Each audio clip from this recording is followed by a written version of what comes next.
마태복음 2장은 동방 박사들의 이야기입니다. 예수님의 이야기에 항상 따라 나오는 사람들이 동방 박사예요. 저도 이제 젊은 시절에 처음 교회에 나와서 이제 성경을 읽는데 왜 예수님의 이야기마다 이 동방 박사들이 따라 나오는지 굉장히 궁금했습니다. 근데 그 이유가 있어요. 오늘 본문에 보시면 구약의 예언 중에 320개의 예언 중에 3가지가 오늘 본문에 성취된 걸로 나와 있습니다. 이 구약의 예언 중에 동방 박사가 이룰 수 있도록 도와준 예언이 2가지가 있습니다. 그 예언의 성취에 이 동방 박사들이 굉장히 필요한 인물들이었어요.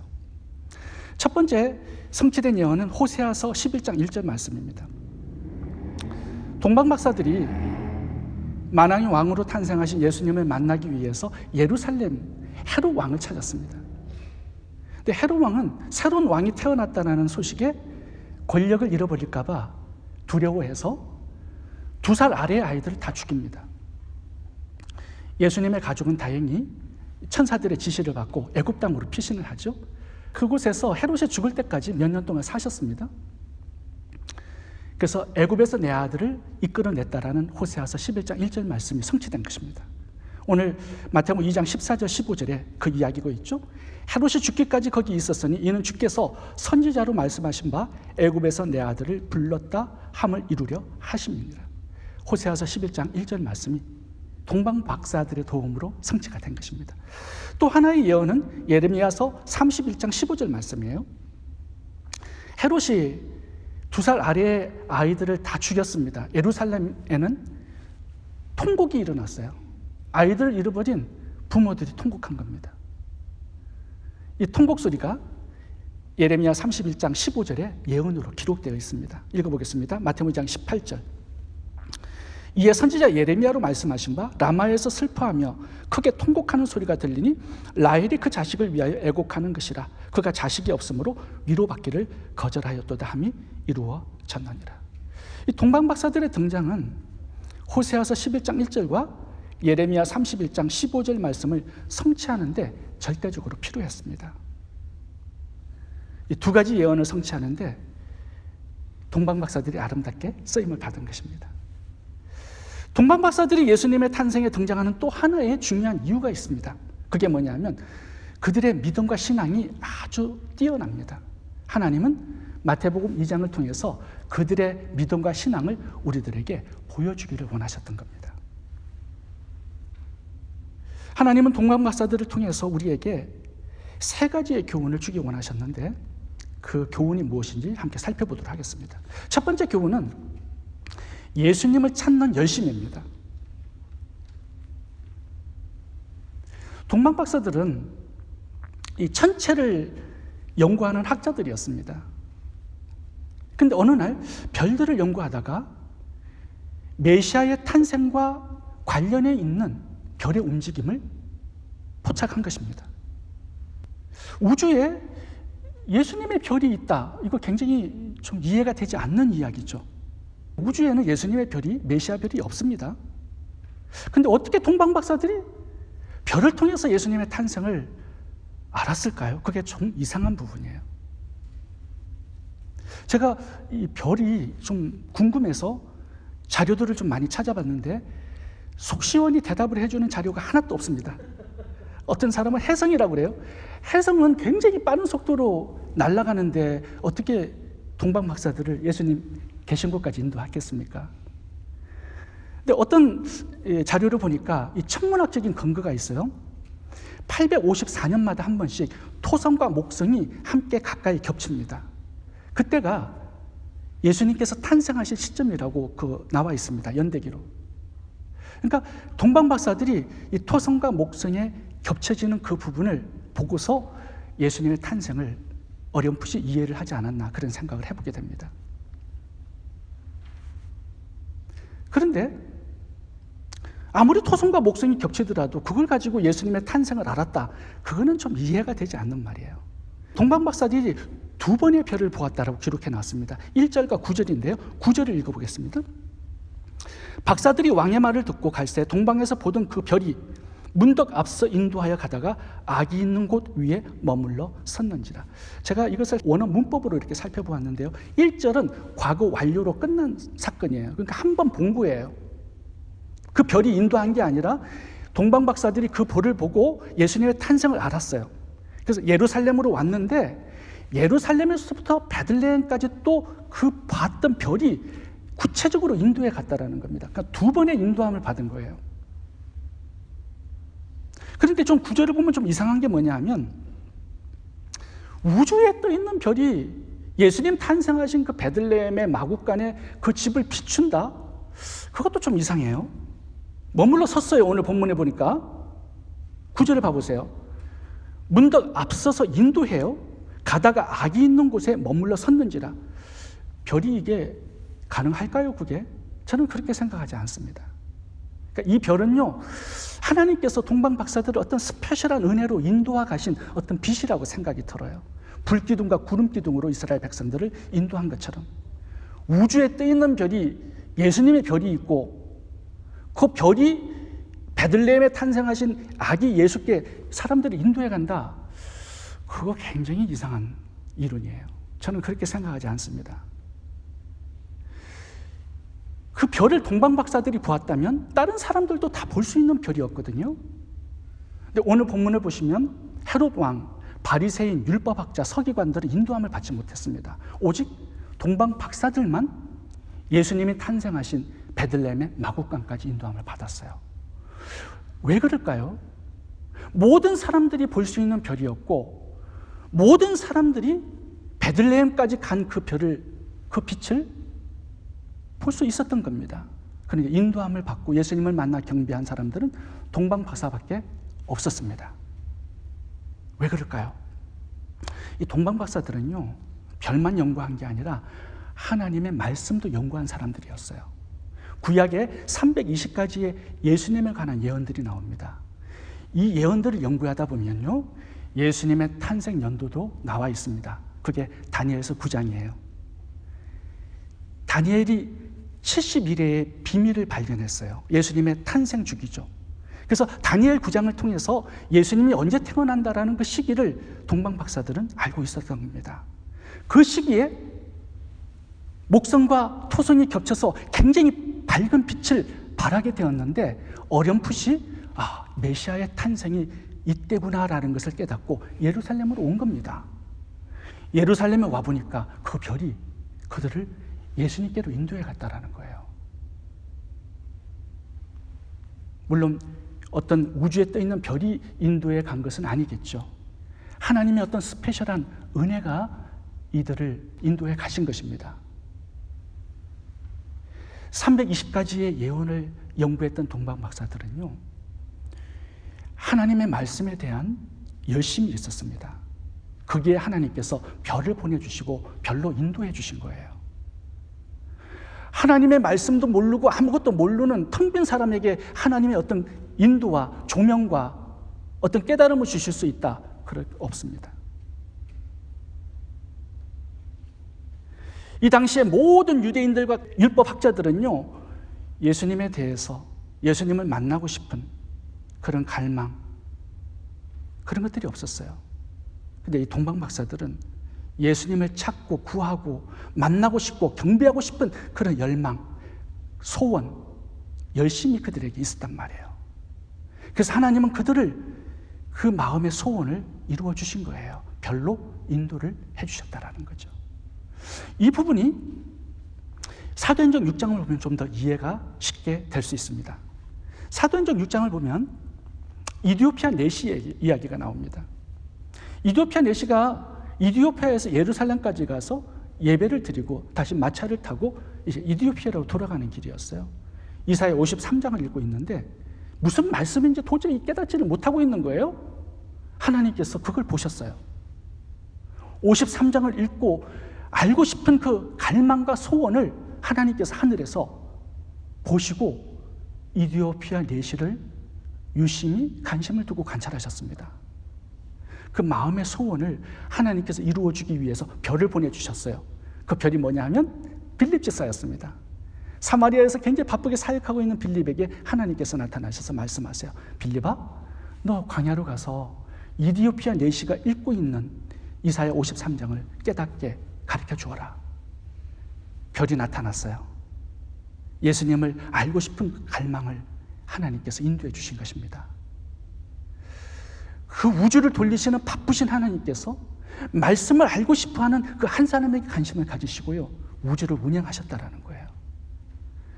그렇게 동방박사처럼, 이디오피아 내시처럼 예수님을 알고 싶은, 찾고 구하는 그런 열심과 갈망, 소원을 우리가 가질 때 우리들에게도 별을 보내주시는 겁니다. 깨닫게 하시고 인도해 주시고 예수님을 만나 믿을 수 있도록, 경배할 수 있도록 그렇게 인도해 주신다라는 거예요. 시편에 보면 예수님에 관한 예언이 많이 나옵니다. 그게 메시아 시편이에요. 다윗이 어떻게 그것을 깨달았는지, 예수님의 십자가에서 달리시는 거, 옷을 제비 뽑아 나누는 거, 내가 목마르다 하는 거 굉장히 자세하게 기록해 놓았습니다. 다윗은 어떻게 알았을까요? 예수님의 십자가 죽음을, 그의 탄생을, 그의 부활을 알고 싶은 갈망하는 마음이 있었기 때문에 하나님께서는 별을 보내주신 겁니다. 깨닫게 하시고 그 마음에 갈망을 채워주신 거예요. 사도 바울을 봐보세요. 신약의 13권의 서신서들을 기록했는데요, 엄청난 깊은 비밀들이 많이 나옵니다. 예수님에 관한 알지 못하는 비밀들을 깨닫고 거기다 기록해놨어요. 어떻게 깨달았을까요? 통방박사처럼 예수님에 대한 알고 싶은 그 갈망이 있었기 때문에 하나님께서 가르쳐 주신 거예요. 잠언서 8장 17절입니다. 나를 사랑하는 자들이 나의 사랑을 입으며 나를 간절히 찾는 자가 나를 만날 것입니다. 통방박사에 대한 이야기 같아요. 예레미야 29장 13절. 너희가 진심으로 나를 찾고 찾으면 나를 만나리라. 별을 보내주셔서 우리가 갈망하는, 알고 싶어하는 예수님을 깨닫고 만나고 경배할 수 있도록 하시겠다라는 거죠. 저는 초등학교 때부터 교회를 다녔습니다. 그런데 예수님이 누군지 모르고 다녔습니다. 믿으라고 하니까 그냥 믿었고요, 교회 나가 주일 성수 해야 된다니까 그냥 한 거예요. 믿음의 내용도 모르고 믿음의 대상을 그냥 믿은 거예요. 근데 미국에 와가지고 신앙생활을 하는데 굉장히 답답함이 많았습니다. 내가 모르는 예수님을 사랑하고 내가 모르는 예수님을 믿고 따라가요. 섬겨요. 그 예수를 전파해요.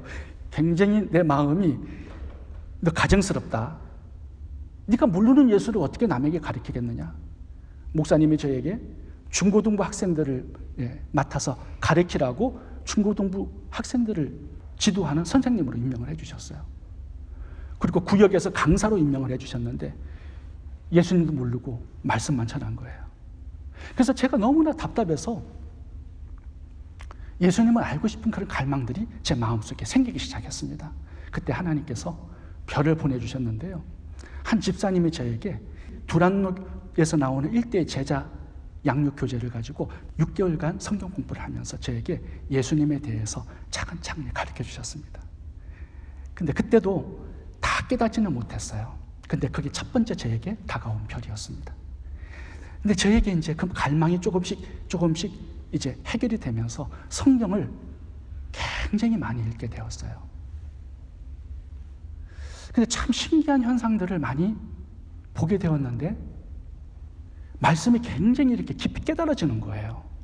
그러면서 제가 예수님에 대해서 인성, 신성, 십자가 죽음, 보혈, 부활, 유일한 구원성, 재림, 예수님에 관한 진리를 제가 정리하고 컴퓨터에다가 입력해서 교재를 만들어낸 겁니다. 제가 그래서 여러분들에게, 처음 오시는 분들에게 2달간 제가 가르쳐 드리는 거예요.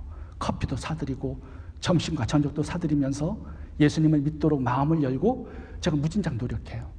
근데 성도님들을 이렇게 가르쳐 보면요, 반응이 두 가지예요. 제가 오시는 분들은 무조건 가르쳐 드리기 위해서 노력을 해요. 그게 제 사명이기 때문에. 근데 제가 가르쳐 드린 많은 분들 중에 제가 실패한 분들도 여러분 계세요. 한 성도님은 제가 이제 예수님의 보혈의 피에 대한 성경 공부를 하고 있는데 머리가 아프다는 거예요. 그래서 왜 자매님 머리가 그렇게 아프세요? 하니까 이해가 안 된대요. 예수님의 보혈의 피가 왜 죄를 사하는지, 어떻게 그 핏값으로 우리를 사서 하나님의 자녀로 삼아주시는지 이해가 안 된대.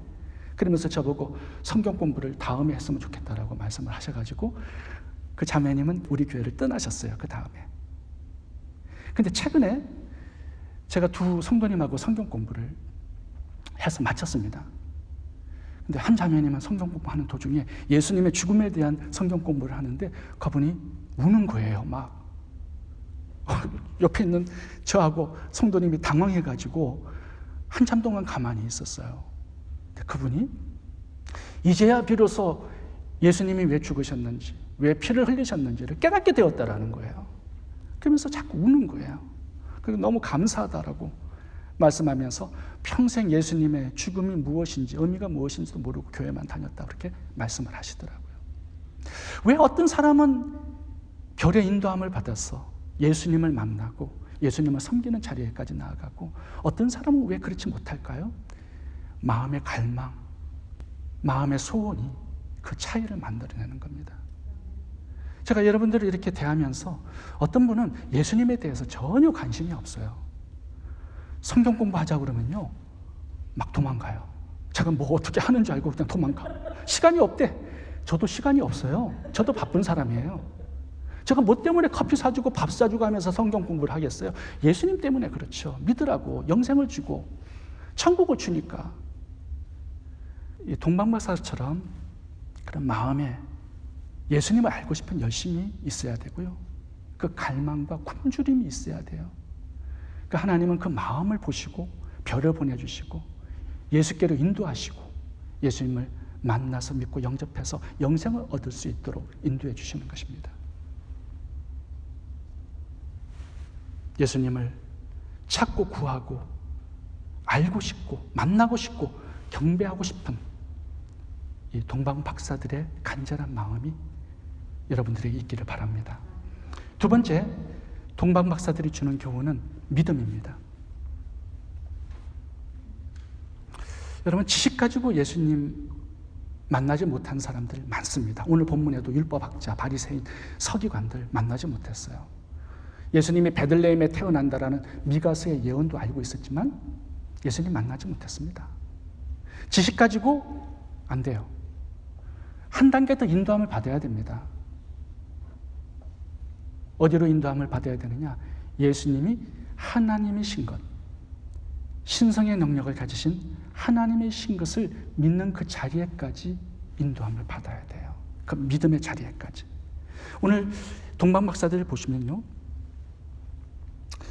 성경을 물론 공부하고 예수님을 알고 싶은 그런 갈망이 있었겠죠. 그래서 하나님께서 별을 보내주셔서 인도하신 것입니다. 예수님을 만났어요. 근데 여기서 만나고 그냥 돌아갈 수도 있는 상황입니다. 왜냐하면 동방 박사들은 예수님을 어떻게 기대했냐면 만왕의 왕으로 탄생하신다라는 것을 기대했습니다. 만왕의 왕으로 기대한 거예요. 그래서 왕이니까 헤롯 왕의 궁전에서 탄생하실 거라고 생각하고 헤롯 궁전을 찾은 겁니다. 근데 그곳에 예수님이 없어요. 유대인들은 예수님 탄생 소식도 모르고 기대도 하지 않고 있어. 내가 잘못 왔나? 이런 생각을 가질 수 있을 정도였습니다. 별이 이제 베들레헴 예수님이 탄생하신 곳까지 인도하셨어요. 딱 가보니까 이거는 동방 박사들이 기대한 것보다 훨씬 수준 미달이야. 마구간에 말구에 누워있어. 이게 하나님인지 왕인지 굉장히 헷갈리는 상황이 된 겁니다. 현실이. 여기 오늘 11절에 보시면 예수님이 탄생하신 집을 찾아갔어요. 그 안으로 들어갔어요. 뭐 마구간인지 어떤 여관인지 잘 모르겠습니다. 나오지 않기 때문에. 근데 그곳이 예수님이 처음 탄생하셨던 마구간이라면 동방 박사들이 굉장히 헷갈렸을 것 같아요. 만왕의 왕처럼 보이지가 않기 때문에. 이 갓난아이가 그냥 누워있는데 출산한 어머니가 옆에 계시고 아무도 없어요. 짐승 한 마리가 그냥 옆에서 쭈그리고 앉아 있었을 거예요. 외국의 어떤 사절단, 유대의 왕족이나 귀족들의 축하 인사가 없습니다. 겉으로 보면은 메시아 탄생이 아니에요. 만왕의 왕의 탄생이 아니에요. 너무나 초라하신 아기 예수의 모습이에요. 이 아기 예수의 모습을 보고 보배합을 열어서 예물을 드리고 무릎 꿇어 경배한다. 이거 굉장히 쉽지 않은 문제이거든요. 그런데 동방 박사들은 현실을 뛰어넘어서 예수 그리스도 안에 계신 신성의 능력을 가지신 하나님을 본 것입니다. 믿음을 가진 거예요. 그래서 엎드려 예물을 드리고 신으로 경배를 했다라는 겁니다. 이것이 굉장한 동방 박사들의 빛나는 믿음이에요. 여기까지 인도함을 받아야 된다라는 겁니다. 오늘 본문의 율법학자, 바리새인들, 서기관들 인도함을 받지 못했어요. 지식뿐이에요. 여기까지는 안 된다라는 겁니다. 예수님을 많이 공부하고 아는 것에서 이제는 예수님이 누구신지를 인격적으로 만나서 그분을 나의 왕, 나의 하나님으로 영접해서 믿는 그 자리에까지 별의 인도함을 받아야 되는 겁니다. 동방 박사들은 구약을 연구해서 예수님이 누구신지를 어렴풋이 알았습니다. 예수님을 만나서 예수님의 어머니에게 이 예수님이 동정녀 처녀에 탄생한 그 아이가 맞습니까? 확인했을 것 같아요. 어머니의 간증을 들었을 거예요. 아버지 요셉의 간증을 들었을 거예요. 그래서 구약의 말씀을 확인했을 겁니다. 거기에서 바른 믿음을 가지지 않았을까 생각해 봅니다. 여러분, 예수님을 만나고 동행한 사람 많습니다. 빌라도도 만났죠. 가룟 유다는 3년 반 동안 함께 동고동락한 사람이에요. 근데도 예수님의 신성을 발견하지 못했습니다. 예수님의 하나님 되심을 발견하는 자, 믿는 자, 영접하는 자, 가장 큰 축복을 받은 사람이에요. 여기까지 하나님께서 인도해 주시기를 원하시거든요. 저는 예수 그리스도의 신성을 믿은 사람 중에 우평강도가 대단한 믿음의 사람이라고 생각합니다. 동방박사처럼 옆에 계신 예수님이 정말 인간같이 보여요. 자기의 손과 발에 박힌 못 하나 빼내지 못하는 무능력한 인간으로 죽어가고 있어요. 그 사람을 하나님으로 믿어. 얼마나 대단한 믿음입니까? 여러분, 다윗 왕을 존경하지 마시고 우평강도를 존경하시고 나의 롤모델로 삼으시기 바랍니다. 뛰어난 믿음의 사람이에요. 당신의 나라에 임하실 때 나를 생각해 주세요. 예수님의 천국의 임금, 왕이라고 고백하는 거죠. 그리고 부활할 것을 믿어요. 그 믿음을 보시고 예수님은 오늘 너와 나가 함께 낙원에 있을 것이다. 낙원을 선물해 주시는 겁니다. 이 믿음의 자리에까지 인도함을 받아야 된다는 겁니다. 구약에는 기생 라합의 믿음이 나오죠. 기생 라합도 들리는 소문으로 하나님을 믿었고 예수님을 믿고 붉은 줄을 내렸습니다. 우리처럼 목사님이 설교해가지고 예수님을 안 게 아니에요. 성경 공부 책이나 주석이 있어서 예수님을 바로 안 게 아니라 사람들의 소문을 가지고 예수 그리스도를 마음에 영접한 것입니다. 얼마나 대단한 믿음입니까? 예수님의 조상이 되죠. 이 믿음의 자리에까지 인도함을 받을 수 있어야 한다는 겁니다. 예수님께서 제자들이 자신을 따라오는데 굉장히 궁금했어요. 그래서 너희는 나를 누구라 하느냐? 마태복음 16장에서 물어봅니다. 궁금하잖아요. 하나님으로 믿는지 몫으로 믿는지 예수님이 왕이 될 때 한 자리씩 하기 위한 욕심으로 따라다니는지 거기에서 베드로가 위대한 고백을 합니다. 주는 그리스도시요 살아계신 하나님의 아들입니다. 예수님의 신성을 발견한 거예요. 베드로가. 이 고백을 예수님께 딱 듣자 그때부터 내가 이제 십자가에 죽을 것이다 라고 가르쳐주세요. 자신의 죽음을. 그 전까지는 죽음을 얘기한 적이 없습니다. 마태복음 16장이 이게 큰 전환점이 됩니다. 예수님의 죽음을 비로소 제자들에게 가르쳐 주시니라 이렇게 나와요. 왜 그때까지는 안 가르쳐 주셨을까요? 가르쳐 줘봤자 소용없어요. 예수님을 하나님으로 믿지 않으면 예수님이 십자가에 죽는 거 한 인간의 죽음이에요. 강도의 죽음과 뭐가 다르겠어요? 예수님을 하나님으로 믿을 때 예수님의 십자가 죽음은 비로소 하나님의 죽음이 돼요. 그분의 피는 하나님의 피가 되어서 내 죄를 사해요. 예수님의 죽음은 하나님의 죽음이기 때문에 내 죽음을 대신할 수 있는 죽음이 되는 겁니다. 예수님의 피는 우리를 핏값 주고 사서 하나님의 자녀를 삼을 수 있는 능력의 피가 될 수 있는 겁니다. 그래서 모든 신앙의 분기점은요, 예수 그리스도를 하나님으로 발견하고 믿고 무릎 꿇고 신앙 고백하는 그때부터 우리의 믿음은 드라마틱하게 성장하고 하나님의 축복의 공급이 시작이 되는 것입니다.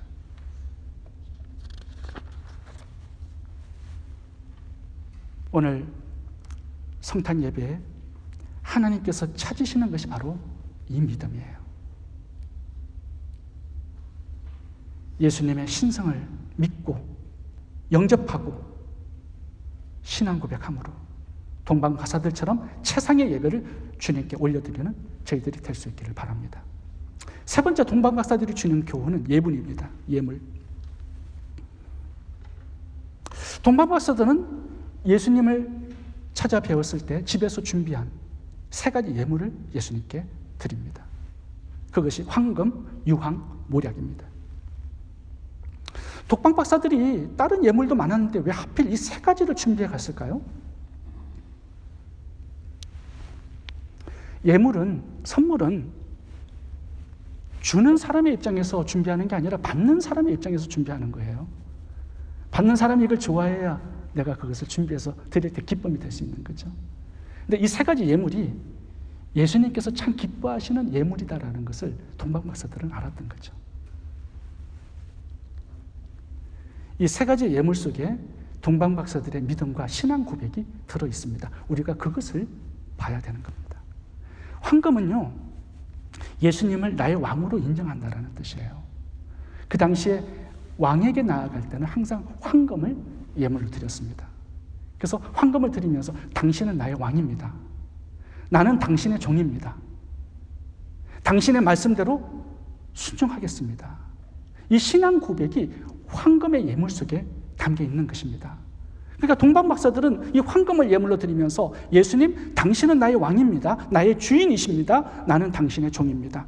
당신의 말씀에 순종하면서 인생을 살겠습니다. 이 신앙 고백을 드린 거예요. 이 신앙 고백이 최상의 예물이 되는 거예요. 황금이 아니라. 이 신앙 고백을 하나님께서 원하신다라는 거죠. 두 번째, 유황의 의미는 예수님을 기름 부음 받은 메시아로 인정한다라는 뜻입니다. 유황은 향기 나는 기름이에요. 기름유, 향기 향자예요. 이 유황은 어떻게 만드냐면 감람유에다가 이 향의 재료들을 집어넣습니다. 그래서 향이 나는 기름이에요. 이 기름은 구약의 제사용에 다 쓰입니다.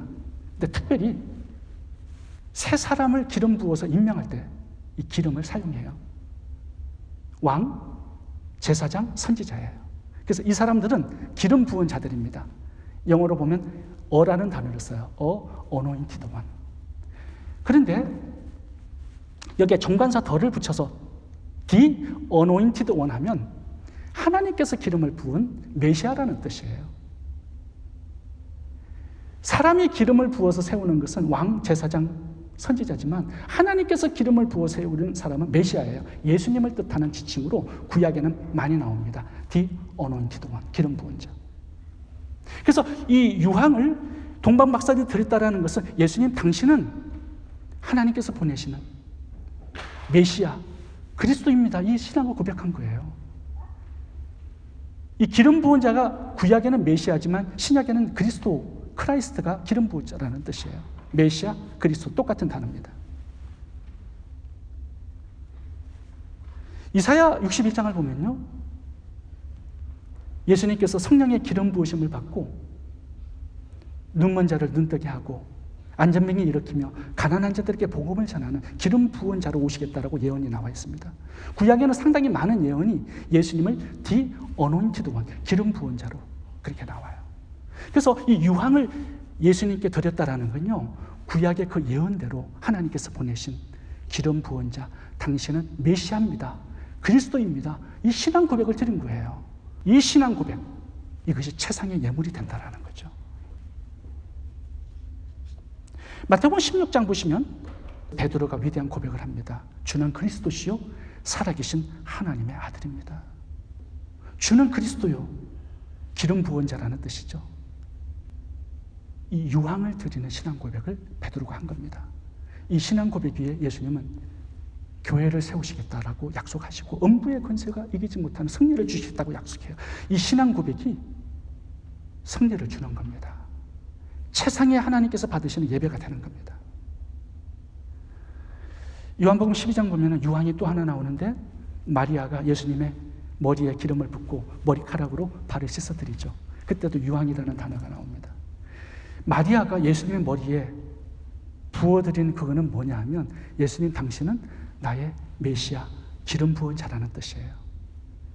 많은 사람들에게 예수님의 구약에 예언하신 그 기름 부은 자, 메시아, 그리스도가 맞다라는 것을 증거하는 겁니다. 예수님께서 그걸 받으시고 부쩍 기뻐하셨어요.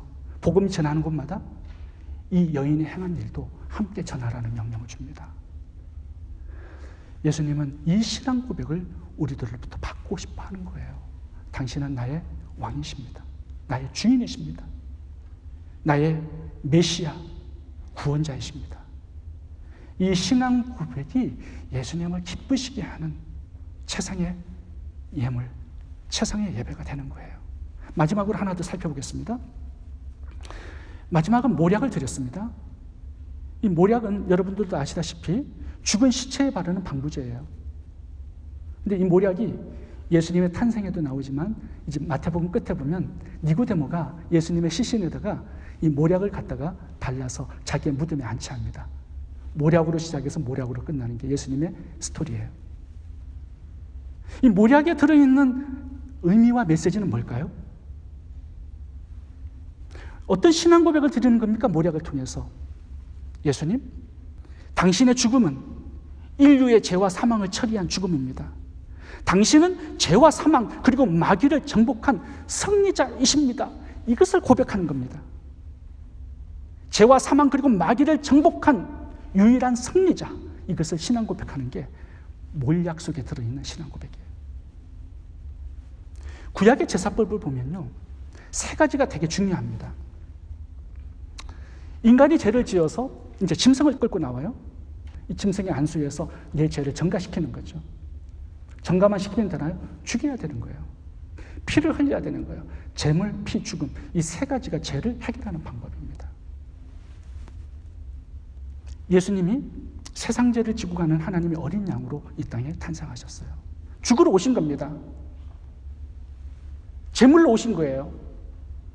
십자가에서 제물로 죽으셨어요.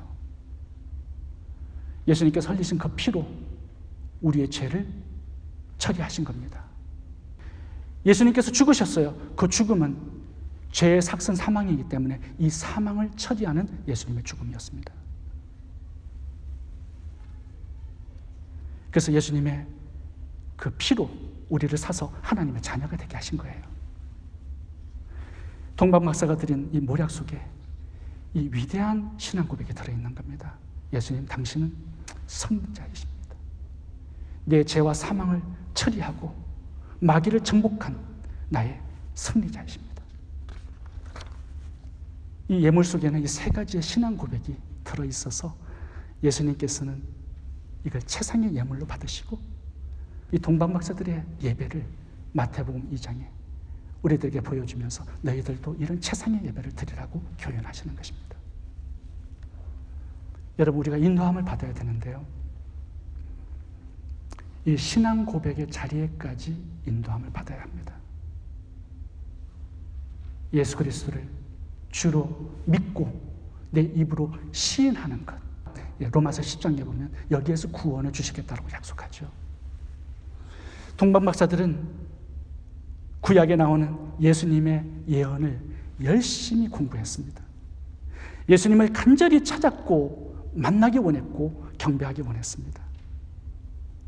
그리고 예수님을 나의 하나님으로 믿고 영접했습니다. 그리고 위대한 신앙 고백을 드렸습니다. 당신은 나의 왕이요 나의 주인입니다. 당신은 유일한 인류의 구원자 메시아이십니다. 당신은 죄와 사망, 마귀를 정복한 승리자이십니다. 예수님을 향한 열심과 믿음, 그리고 이 신앙 고백을 가지고 최상의 예물, 최상의 예배를 주님께 올려드릴 수 있기를 바랍니다. 기도하겠습니다.